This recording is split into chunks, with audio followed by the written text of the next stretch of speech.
अस्सलामुअलैकुम, I am Mohammad Hasan Hashmi और आज हम बात करने जा रहे हैं 12.17 प्रोग्राम के ऊपर।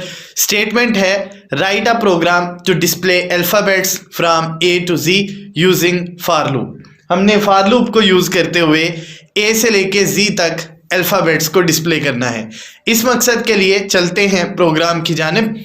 हमने सबसे पहले लिखा hash include stdio.h, angle brackets में इसको लिखने के बाद नेक्स्ट लाइन में हमने लिखा hash include conio.h, angle brackets में इसको लिखने के बाद हम नेक्स्ट लाइन में लिखते हैं वाइट मेन। उसके बाद हमने कर्ली ब्रैकेट को ओपन किया। Now just write here char character ch, हमने यहाँ पे कैरेक्टर एक वेरिएबल डिक्लेयर किया with the name of ch।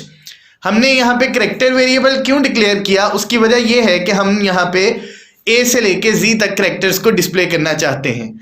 अगर हमने यहाँ पे इंटीजर वेरिएबल लिखा तो हम किसी सूरत में भी कैरेक्टर्स को डिस्प्ले नहीं कर सकते।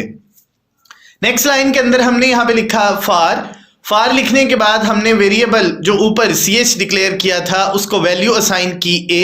याद रखिएगा, अगर वेरिएबल कैरेक्टर हो तो सिंगल कोटेशन मार्क्स के अंदर ही वेरिएबल को वैल्यू इनिशियलाइज की जाती है।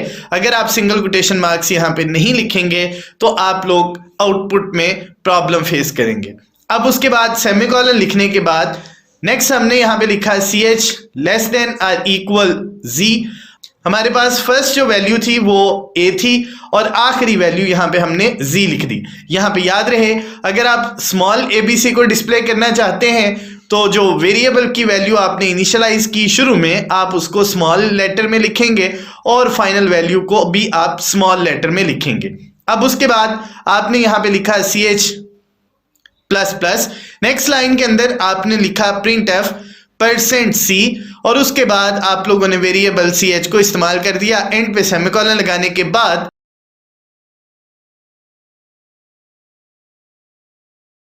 हम फाइनल लाइन के अंदर लिखते हैं गेट ch और उसके बाद हमने ये प्रोग्राम कंप्लीट लिख लिया। अब इसके बाद हम सिंपली इस प्रोग्राम को रन करके देखते हैं कि इसकी आउटपुट क्या जनरेट होगी। सो जब भी हमने इस प्रोग्राम को रन किया तो आप लोग स्क्रीन के ऊपर देख रहे हैं कि हमारे पास ए से लेके जी तक सारे के सारे अल्फाबेट्स तरतीब के साथ लिखे हुए मौजूद हैं।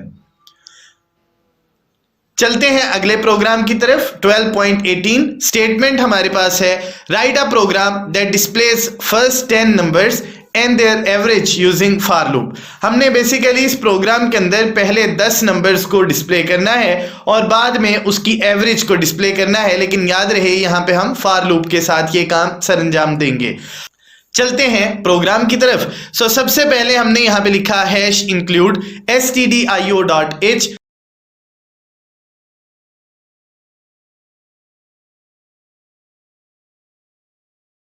नेक्स्ट लाइन के अंदर हमने लिखा हैश इंक्लूड conio.h। दोनों को एंगल ब्रैकेट्स में लिखने के बाद हमने नेक्स्ट लाइन के अंदर लिखा वाइट मेन। उसके बाद कर्ली ब्रैकेट को ओपन किया। हमें यहाँ पे टोटल 3 वेरिएबल्स रिक्वायर्ड होंगे। आई वेरिएबल को हम बेसिकली लूप के अंदर इस्तेमाल करेंगे, मतलब हर आने वाली नई वैल्यू वो आई वेरिएबल के अंदर स्टोर होगी। एस को हम सम के लिए इस्तेमाल करते हैं और एक और वेरिएबल की हमें जरूरत पेश आएगी with the name of avg, या आप अपनी मर्जी से कोई भी नाम यहाँ पे रख सकते हैं। सो टोटल हमें यहाँ पे 3 वेरिएबल्स रिक्वायर्ड है। सो लिखते हैं जी int i comma s। 2 variable हमारे पास इंटीजर के हैं और एक वेरिएबल को हम फ्लोट बना लेते हैं। अब उसके बाद हमने यहाँ पे लिखा s इक्वल्स 0। सम की वैल्यू हमने यहाँ पे 0 रख ली। अब उसके बाद नेक्स्ट लाइन के अंदर हमने लिखा फॉर लूप को हम 1 से स्टार्ट करेंगे क्योंकि फर्स्ट 10 नंबर्स की बात हुई है। सो हमने लिखा for into I equals 1। Semicolon लगाने के बाद हमने यहाँ पे लिखा i इज लेस देन और इक्वल 10, सेमीकोलन लगाया i plus plus. So basically ये लूप 1 से लेके 10 तक चलेगी और हर दफा i की वैल्यू में 1 का इजाफा होगा। अब उसके बाद कर्ली ब्रैकेट के अंदर हमने लिखा printf%d \n। हम वैल्यूज को यहाँ पे 1 by 1 डिस्प्ले करना चाहते हैं।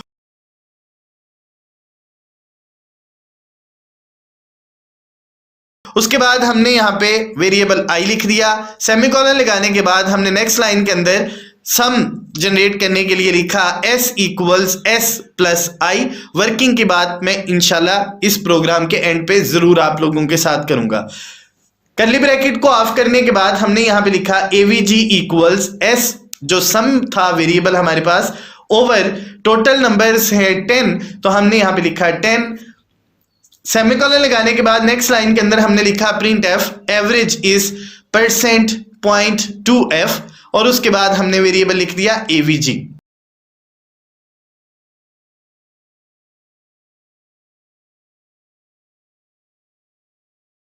सेमीकोलन लगाने के बाद हमने यहाँ पे गेट ch फंक्शन लिखा और इस प्रोग्राम को क्लोज करते हैं। अब मैं आपको इसकी वर्किंग की बात समझाने लगा हूं। हमारे पास एक वेरिएबल है with name of I variable को हमने बेसिकली लूप के अंदर इस्तेमाल किया ताकि वैल्यूज को हम हर आने वाली नई वैल्यू को आई वेरिएबल के अंदर स्टोर करें। एस वेरिएबल बेसिकली सम के लिए इस्तेमाल हुआ ताकि हर वैल्यू जो आई से आ रही है उसको हम ऐड करते जाएं एस के अंदर, और उसके बाद हमने वेरिएबल एवरेज बनाया है। ये बेसिकली एवरेज फाइंड आउट करने के लिए वेरिएबल की हमें जरूरत पेश आई। अब हमने फॉर लूप के अंदर आई को इस्तेमाल कर दिया, मतलब आई की फर्स्ट वैल्यू 1 है, आखिरी वैल्यू 10 होगी, सो आई 10 दफा चलेगा। उसके बाद हमने आई की वैल्यू को प्रिंट एफ के जरिए से डिस्प्ले करवा दिया।